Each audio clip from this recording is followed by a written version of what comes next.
In this video we are going to talk about the acceleration of a ramp, which is inclined at a certain degree, which is accelerating the mass on the ramp with it is due to its own component of weight.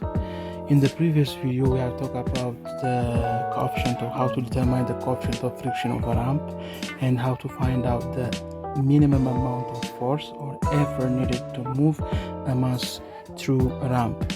Now let's dive into this question.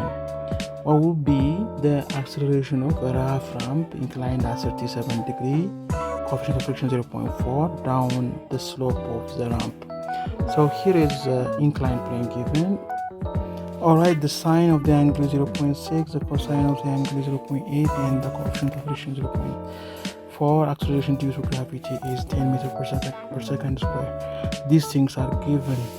I designed this problem because some of my students are asking me without a force how to calculate the acceleration. So please watch this video carefully.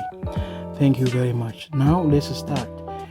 We have a mass here on a rough surface, and if there is no force, external force acting on this mass, so this line is this one is the cosine component of the weight, which is exactly equal to the normal force, and the force driving the mass down the slope is this force.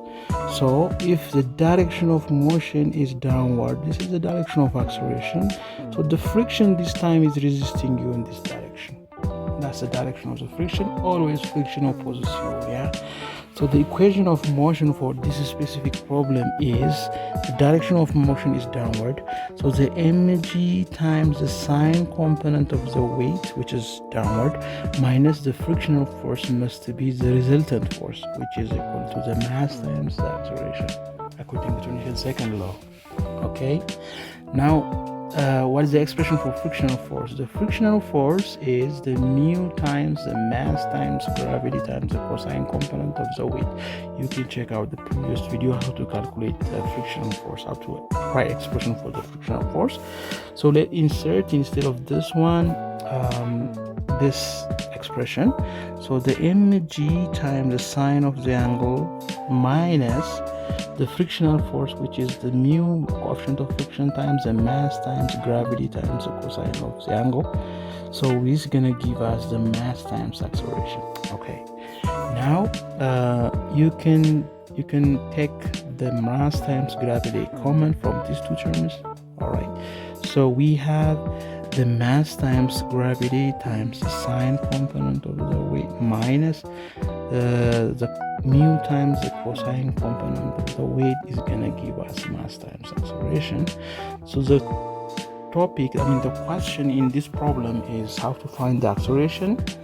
So we can have the mass times acceleration is equal to m times g into then the sine of the angle minus the mu times the cosine of the angle. So divide both sides by m. Okay, divided by m. So the acceleration of this mass is independent of the mass. That means this cancels that, the g into the sine of the angle minus the coefficient of friction times the cosine of the angle. This is how to determine the acceleration of a mass sliding down to slope without the application of some external forces due to only the sine component of the weight.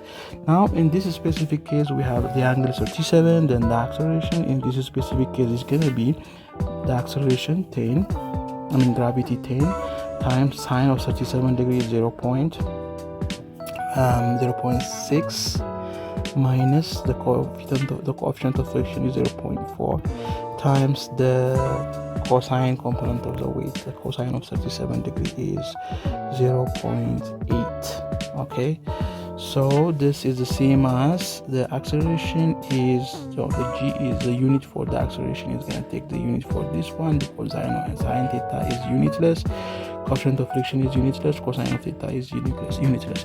So this time you have going to have 4 times 8 is 0.32. So this is the same as 10 times 0.6 minus 0.8. 4 times 8 is 32, 0.32. Now let's do 0.60 minus 0.32. So that is 10 minus 2 is 8. This is 5 minus 3 is 2. Then 0.28 is the difference. Now the acceleration is equal to how much? 10 times 0.28. So this gives you 2.88 meters per second square. Thank you for